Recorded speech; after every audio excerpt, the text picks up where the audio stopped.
You're listening to the Colts Blue Zone Podcast with Mike Chappell and Dave Griffiths. Hello and welcome to the Colts Blue Zone Podcast. I'm Matt Adams with the game recap version of the podcast. Be doing it by myself with Dave and Chap joining me on Thursday for a game preview podcast. And you know what? There's really not a whole lot of great things to say this week. It was a 16-10 loss for the Indianapolis Colts at Lambeau Field against the Green Bay Packers. And honestly, even though the loss was only by 6 points, it really never even felt that close. It was just one of those games where nothing seemed to go right. Indy again dominated the line of scrimmage. They let the running game just go wild on them again. The time of possession completely unbalanced. The Packers had the ball for 40 minutes and 11 seconds to the Colts 19 minutes and 49 seconds. Colts only had 80 yards at halftime. Richardson threw 3 interceptions on the game, although to be fair, the last one came on a desperation Hail Mary, but it's still an interception, still counts in the box score. You know, and aside from those things, the missed tackles, the drop passes, the untimely penalties, they also suffered a couple of key injuries, and we're just going to have to hope that they're not too serious, because one of them is defensive stalwart DeForest Buckner, who suffered what appeared to be a pretty bad ankle injury in this game. He left. They had to cart him off the field. He had to be helped off the field by some trainers and then taken by a cart into the locker room. We're waiting to see the results of an MRI to see how serious that will be, whether he ends up on injured reserve, those types of things. The Colts will let us know when that is the case. The other injury we had late in the game was Laiatu Latu, the number one, the first-round draft pick for the Colts in the 2024 draft. And Latu recovered a fumble in this game. It was one of the only positive plays that the defense made in the first half especially. And he was unable to finish the game, though, after suffering what was described as a hip injury. So those are the two big injuries coming out of this game. As we learned last week, with some of these players and the injuries, they may not come out until a little bit later. Like, no one had a clue that Juju Brents left the game with an injury until the day after, and then he was placed on IR and is probably done for the rest of the season, although I suppose there's a slim possibility he could come back. But really, just a rough day for everyone involved with the Indianapolis Colts. The offense was not sharp. The defense was not sharp. They made Malik Willis look like a viable NFL quarterback, and it was just not what you wanted to see. It was a very disheartening loss. Now, you know, I can't put much of a positive spin on what happened in this game, but I will say this is the second game of the season. It is a 17-game schedule that the Colts play. There are opportunities to get these things cleaned up, to get back on the winning track. But for the first 2 games, we have seen teams run over the Colts for more than 200 yards in consecutive weeks. And I think, you know, with the Texans game, first game of the year, you knew the Colts were going to gear up to stop C.J. Stroud, right? Because that is the strength of the Texans game, is their quarterback, their passing game. The Colts have already been torched by them a little bit. So, and they saw what Stroud did to the league, especially in the second half of the season last year. So, of course, you're going to dedicate a lot of resources to stopping C.J. Stroud. And so the running game kind of took them by surprise a little bit. That's what they said last week. The running game caught us by surprise, especially that second half emphasis on it. And, you know, we just didn't quite make the adjustments that we needed to make. Okay, it's not a great argument, but it is a fair one. I mean, you've got a defensive coordinator, and you've got a whole staff of defensive coaches and a whole bunch of veteran defensive players out there that should be able to make adjustments on the fly. But okay, we'll accept that. There is no excuse for what happened against the Green Bay Packers in the first half of this game, because the Packers have a quarterback they signed 3 weeks ago, or whether they traded for him 3 weeks ago, I should say. He's not got a lot of NFL experience. He's been a backup. His record with the Titans was not very good when they drafted him in the 3rd round, and he has not had a lot of time to get up to speed. But the Packers did a remarkable job, to the credit of their coaching staff, of getting this team ready for the game. They knew where they wanted to attack the Colts. They wanted to attack the Colts on the perimeter. They wanted to get their guys outside into space. They didn't really want to have a lot to do with running up the gut against Grover Stewart and company. But, they were able to get some of those things, but really mostly off tackle, around the edges. We saw some creative things with jet sweeps and some fly motion, those types of things. And creative game plan from the Packers for sure, but the Colts, defensively needed to be locked down on this is what they were going to do offensively because they knew that Malik Willis was limited. And yes, he was going to make some plays. You can't win a game without having your quarterback make a handful of plays, but the defense just had to be, ready to go against this run game, whether they were going to run up the gut, whether they were going to run, on the perimeter or what have you. And they just seemed unprepared and incapable of stopping it. And tackling leader in this game was Nick Cross, who I think had double-digit tackles last week in a similar situation, which they just could not stop Joe Mixon. This time it was Josh Jacobs, who finished with 32 carries for 151 yards, did most of his damage, the bulk of his damage, in that first half of the game. And as a team, the Packers rushed for 237 yards in that first half. They finished with 261, so the defense was able to clean it up a little bit there in the second half, and then, Willis made a couple of plays, made a couple of nice throws to some guys, and, to his credit, it was pretty simple stuff from them, kind of, one read type of offense that they had for Willis because he's, trying to get up to speed on things. But, Green Bay out-schemed the Colts. They got to the edges. They just ran away from them this week. And that is the second time in 2 games that the Colts have given up 200-plus rushing yards. Just really, really dispiriting from a fan's perspective. And I certainly include myself in that group. And then on the flip side, and the Colts talked about it, we'll hear from Coach Steichen, and we'll hear from Anthony Richardson a little bit. The Colts talked about complementary football and how, you needed defensive stops combined with offensive momentum to get the game in hand, to get things under control. So when you get a defensive stop, your offense has got the ball, and they need to go downfield and score. Colts were really not doing a very good job of that at all in this game. They just didn't do a very good job, especially in the first half. And then when they did get going, we had things like dropped passes.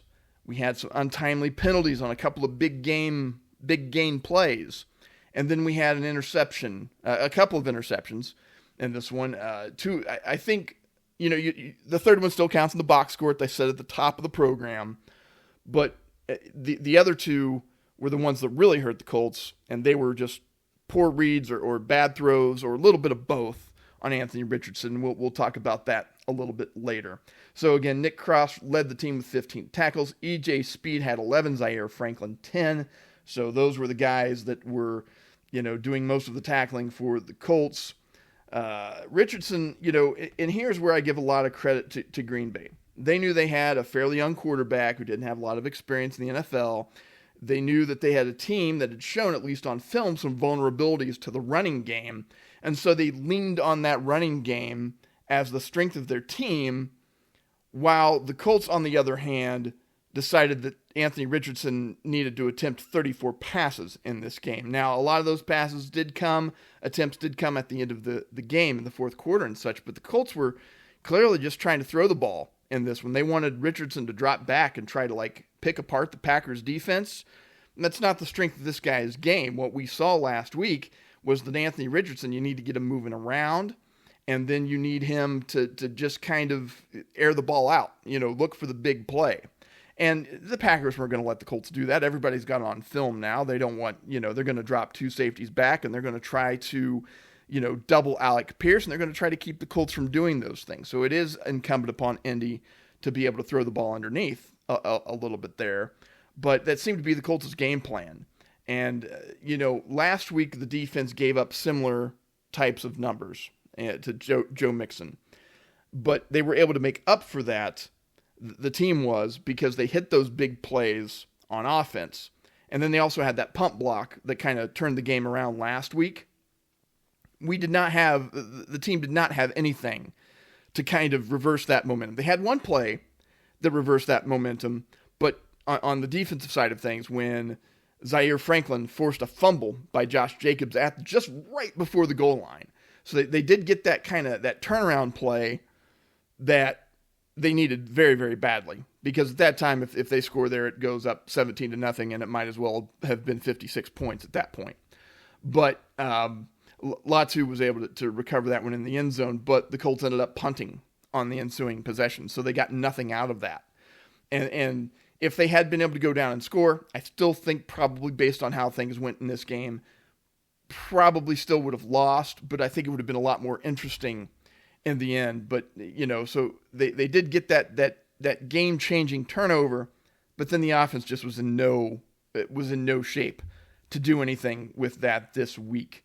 Again, 34 pass attempts for Richardson, and the reason that number is, it's not really, in an NFL game, it's really not that high of a number.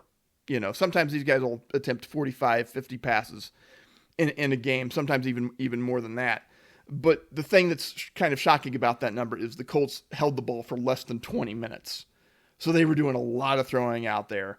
And when they were effective, it was in the running game. They really got Taylor going a little bit later in the game there. He finished with 12 carries for 103 yards, like an 8.5 yards per carry average, somewhere in that ballpark. And, so JT got it going a little bit there. But then in the fourth quarter, when you would think they would, lean on that, because you're just ready for him to pop one all the way to the end zone, he didn't really see the field much after that. They had a key 4th and short at the beginning of the fourth quarter, and they decided to run like a speed option play with Trey Sermon. And I don't know the reason behind Jonathan Taylor coming off the field. He says he wasn't hurt. The team says he wasn't hurt. But you've got your best playmaker out there. Instead of putting your best playmaker out on the field, he's sitting on the sidelines, and you're giving it to Trey Sermon, who has just really come into the game. And it sort of smacked of, it was reminiscent to me of that play that we'll never get over against the Texans last year, the last one, the 4th and 1 play, the 4th and short play, where they had Tyler Goodson trying to sneak out of the backfield and catch the pass. And it's not that the play call itself was wrong. Clearly, the guy was open, a little bit better throw, maybe a little bit better of a ability to catch the ball. Maybe they were able to convert that. But Tyler Goodson's not your best offensive player. Jonathan Taylor is, and he's on the sideline. There was a 4th down pass play earlier in the game, and it's all based on personnel and scheme and what the Colts think the other team's going to do and all of that. So I understand those things. But you've got a 4th down play. Your most sure-handed receiver is Michael Pittman Jr., who you paid a considerable amount of money in the offseason to retain and bring him back, and he's not even out in the field for that. That was an earlier 4th down call that they went for earlier in the game and did not get. So, yeah, some befuddling things from that standpoint, from the play calling. I just, some other things that went wrong. Matt Gay played again this week, just a few weeks off of hernia surgery, which sounds very painful to me. Tough dude. You're going to have to give him credit for that.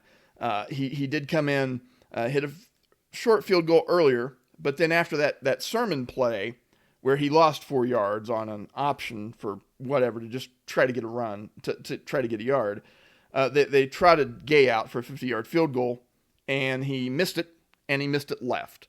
And if any of you watched the preseason games and saw what happened out there with Gay in the preseason, all of his misses were long, and they were all pulled to the left. And so we saw that yet again.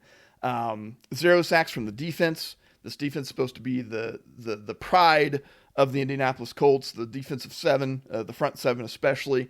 Not able to get to Malik Willis. But again, he didn't have a ton of pass attempts either in this particular game because, that was... The Packers knew that they had a potential vulnerability at quarterback, and they wanted to do the best they could to cover that up and put their quarterback in a position to succeed. And Willis only attempted 14 passes in this game. He completed 12 of them, by the way. So 12 of 14, 122 yards for him. Contrast that with Anthony Richardson, 17 for 34, so inefficient. 50% of his passes were completed. 204 yards, a touchdown, 3 interceptions. They did get to him for 1 sack. Just not a great day. I mean, Malik Willis, 126.8 on the quarterback rating, 41.8 for Anthony Richardson. So just an inefficient day by the offense. Tough day by the defense that we're really expecting more out of. And through 2 games, Shane Steichen says it's not time to hit the panic button, but Colts fans are starting to feel a little bit different about that. And if you see a lot of the online, the social media discourse is, what are we doing on defense, and what is Gus Bradley still doing with the Colts right now? But, Steichen says 100% still behind him, and so we'll see how things play out. So with that being said, sort of my opening statement on how things went in this game, the short version of it is they went very badly. Let's hear from Colts head coach Shane Steichen. All right, I'll get started. Buck left the game with an ankle, and Latu has a hip. I don't.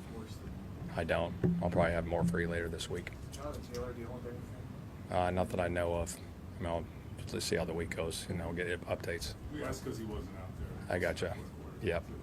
Yeah. Yep. With the run defense, how much of that did you think is stuff that maybe you can scheme for, and how much of it is just like just physically push off the ball? Yeah, I think the biggest thing there is we got to get it fixed.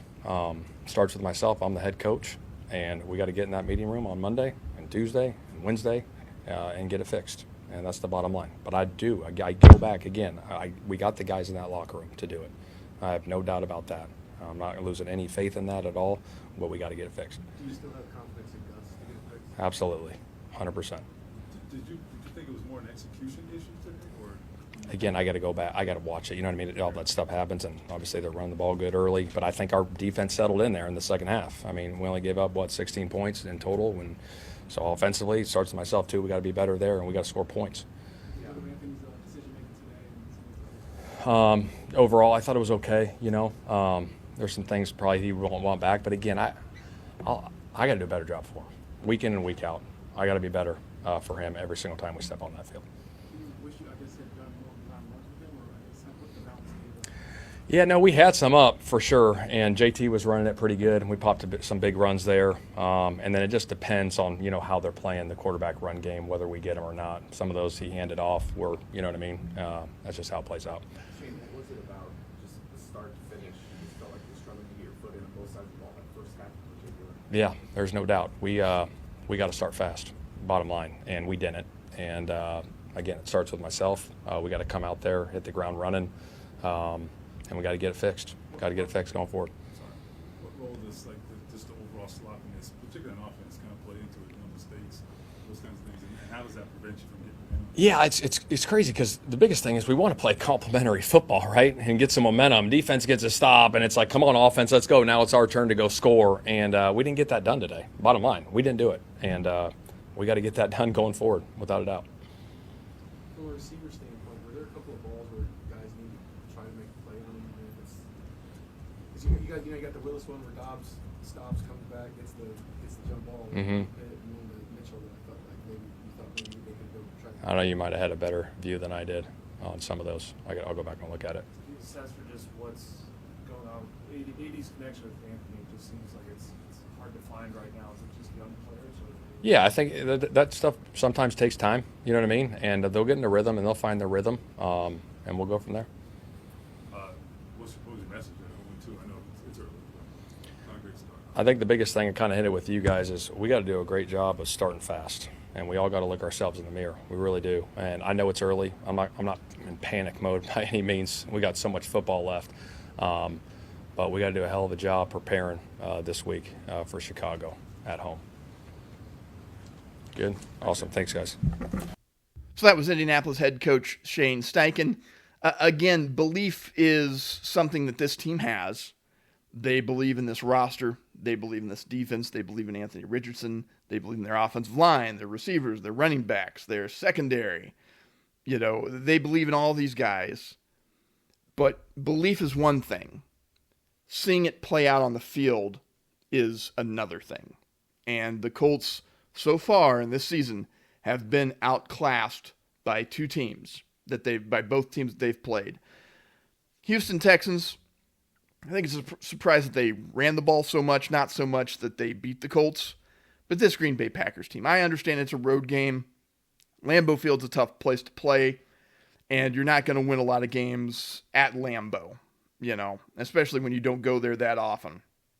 But when a team is missing its franchise quarterback and you are so thoroughly outclassed in almost every facet of the game, it gives you a little bit pause on the direction of the franchise, the roster building, the roster construction, and then the coaching from both the head coaching staff, the defensive coordinator, the offensive coordinator. It makes you question everything. And again, game 2, we have to remember Richardson is still a young quarterback. He's going to make mistakes, and we're going to have to get over it. We're going to have to tolerate these things. But as poorly as they played, and again, it's 16-10 is the final score, so they're within a touchdown and an extra point of, being able to win this game, which is a laughable prospect if you watched on Sunday.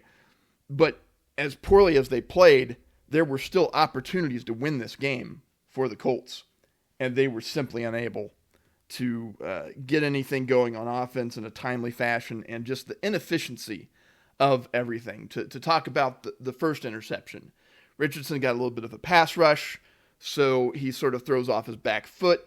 He floats one over to Alec Pierce. There's some coverage there, but if he hits the ball, if he gets the ball there, Pierce can probably, get a hand on that, probably maybe even catch the ball. But that ball floats, and then the safety, I think it was Xavier McKinney, is just waiting there for it.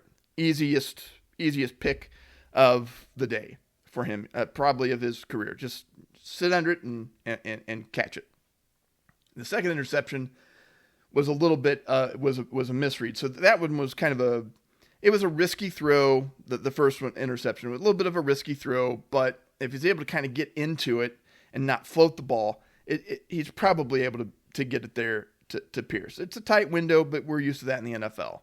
The second throw, pure misread. They had a little levels concept going with Pittman and Adonai Mitchell. And Pittman was kind of the downfield guy running an in route, and then Mitchell was running the same type of route, only he was running an underneath coverage. And so as the quarterback, then you have to decide which guy you're going to go to. And I guess Richardson thought that the defender that was on Mitchell was going to stay with Mitchell and not peel back. And that defender ended up peeling back, and he was right underneath the throw with Pitt, and was able to just make another pretty simple interception. If Richardson had gone underneath to Mitchell, then they're probably able to complete that for a decent little gain, maybe even a first down. So, just kind of a misread there. And again, these are things that we're going to just have to get used to with Anthony Richardson. But, they were driving at that point, especially on that second one, and thoroughly did not need that to happen right there. So let's take a look back. I'm not going to go drive for drive or anything like that, but the Colts had 10 possessions in this game on offense. They were punt, interception, punt, turnover on downs, field goal, missed field goal, interception, touchdown, interception. So they were only able to score on 2 of their drives, and one of those drives ended in a missed field goal. So, I talked about this a little bit at the top of the podcast. Last week, the offense's big plays and the special teams play, the blocked punt that followed a sack from the defense, kept the Colts in the game, but the offense couldn't muster those things this week. So even when the defense had a chance to turn this game around, and really they did. They were much more solid in the second half, giving up only field goals, and so that I suppose that's positive to see that we did see some adjustment on that side of things. But by then also the game was also effectively done. I mean the Packers saw what the Colts offense was, and the Colts offense wasn't doing anything. So the Packers didn't have to do a whole lot. But those big plays from the offense last week made up for some of their difficulties that they had on defense. This week just wasn't the case. There was no efficiency there. There were no big plays. Even if you're inefficient but you have big plays, it sort of obscures that fact that you weren't efficient.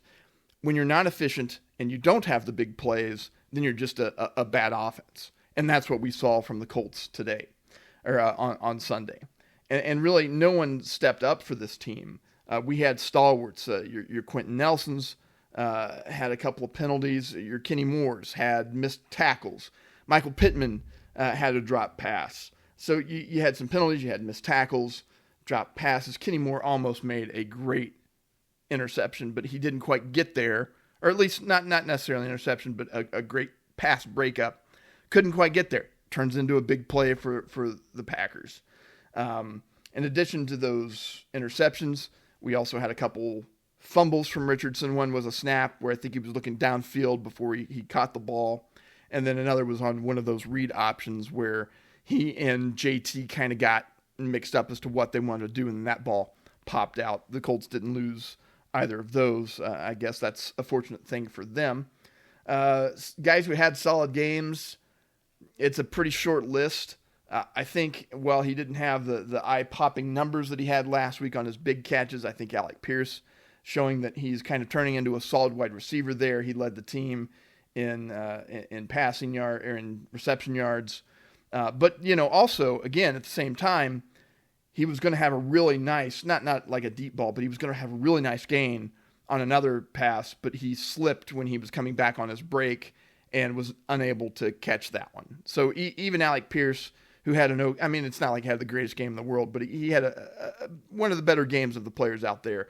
And then Jonathan Taylor, 8.6 yards per carry, also with a pretty good game, but he paired that with some drops.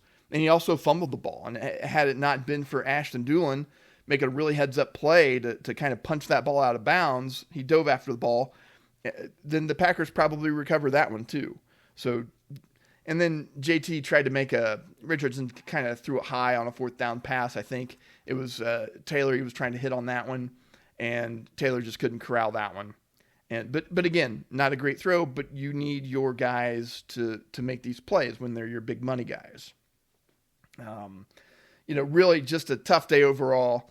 I know the Colts think they're better than this, but so far from what we've seen on the field, they just haven't proved it. Let's hear from quarterback Anthony Richardson. We just started out slow. It's frustrating when you have a decent week of practice. You execute a certain way in practice, you game plan a certain way, and then you get to the game and some things are switched up and you adjust a little too late. We started out slow as a group, especially as an offense. We definitely can't do that. We know we're better than that. And it just hurts, just losing, bro. Like, nobody wants to lose. And I know we got 15 more, but, man, losing the first two definitely hurt. We got a lot to look forward to, but we got a lot to correct in these upcoming weeks. Now, obviously last pick of the Hail Mary, you said it was the first two, what you saw, and maybe assume that. First pick, that was just me. I saw AP coming across the field. I just released it a little too high and it sailed to the safety. That was me. Then the second one, also me. I thought the backer was going to slide underneath the route to AD, so I thought I was going to get Pitt right there. But the backer made a good play. And then, of course, the Hail Mary. But, that's beside the point. We just got to execute. Anthony, what is it that allow you guys to get going earlier, kind of find your footing earlier? What did you kind of see out there that led to that first half kind of struggle on that sport? We just got to do what we do, block up front, run the ball, pass the ball, and just catch it. We're a great team, a great offense. We know what we can do. We just got to hop on it real quick, just go instead of delaying. Is there a week where you and AD are trying to get on the same page? I guess what do you guys need to do right now to work through some of that and get back to each other? Just keep going. I told him all week. I was like, you continue to get open, I'm gonna give you the ball. I told him before the game, continue to get open, I'm going to give him the ball. And my mindset not going to change because he's a great receiver, great route runner. I believe in him and have hella faith in him, getting open. So I just got to deliver the ball to him. So we're just going to keep working. And how much do the mistakes hurt, the little mistakes, whether it's penalties, offside, false starts, how much does that still hurt you? All that plays a factor in the loss. But turnovers is the big one. You can't win any game with multiple turnovers. So that's on me. I got to go back, watch the film, and just correct the little things that I made mistakes on. Despite the false starts or whatever was out there. Turning the ball over, that's a no-go right there. Carol, one that sailed to AP, was it a forward thing? Like, how do you do this? Why it went so high? I had a little pressure on my face, so I was just trying to buy some time backing up, let the ball go, and I just sailed it a little high instead of leading them. What, as a leader, right, what you say and do is important. Obviously, how will you kind of give a message to the team over the coming days? Man, honestly, we're not worried. We know that we're a way better football team than we're presenting right now. Like I said, we got a lot to look forward to. We got 15 more guaranteed. God's willing, we can get more, but we just got to correct, the little things that we're messing up on right now, and just show that we're a great team. Just execute the way that we play and just do it. Toward the end of the game, you were scrambling a little bit more. Do you feel like there were maybe more opportunities to use your legs today, or were you happy with just the way that you decided to pass versus run? You got to give credit to their front a little bit. They were getting up a good rush. There were times where I did try to scramble and they made a good play. But I don't necessarily know whether I could have, scrambled more or not. The game was itself, and hopefully, if I get more opportunity to scramble, I'm gonna try to make the most of it. Can you describe the relationship you have with AP, or the chemistry you've shown so far early on the last touchdown with him, and what you all do? That's just trust in each other and in the offense. We trust Jim Bob and Shane to, dial it up for us so we can execute and make the plays. It's just a matter of us, going out there and doing it. That's what all the guys on the offense. We have a lot of faith in each other. We have a lot of love for each other, so we're gonna continue to fight for each other and play for each other. But that's just, just us, believing in each other and just making it work. Shane was talking about the need to play complementary football. How frustrating was it as the game went on? The defense is getting off the field, but weren't able to kind of create momentum on offense. It's highly frustrating because like I said, we know we're a better team than what we're presenting right now. As a whole, we just got to play better. The defense, they did what they did, and we did what we did. But we know we're going to do it one day at a time, one play at a time. We just got to execute, regardless of what's happening. You got to leave the other stuff in the past and just do better each play.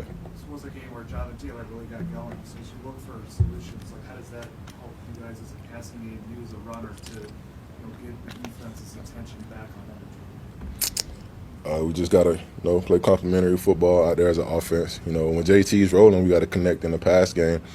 And vice versa, when we connect in the pass game, we got to let JT roll. We just got to find a healthy balance right now, and just display, how great our offense is. And so the long and short of it, we wanted to see a Lambeau leap. Instead, we got a little bit of a Lambeau lemon from the Colts in this game. They lose 16-10 to the Green Bay Packers behind their backup quarterback, Malik Willis, again, who they traded for 3 weeks ago. And their big money guy, Jordan Love, is out of the mix for a few weeks because of a sprained MCL in week 1. And the Colts unable to find a way to win this one on the road. As things stand in the AFC South, the Houston Texans are the only team with a win. They've got 2 of them, as a matter of fact, after beating the Colts in week 1 and then topping the Bears in Sunday Night Football. Jacksonville also lost, and Tennessee also lost. So it's right now the class of the AFC South. Houston at 2-0, Colts, Titans, Jaguars, all 0-2 in the AFC South again. Long season. Steichen says it's not time to hit the panic button just yet, but also we watched both games. We as fans watched both games, and we might be a little more apt to hit the big red button and, get that alert level a little bit higher than the team right now. But again, 2 games in, there's 15 left.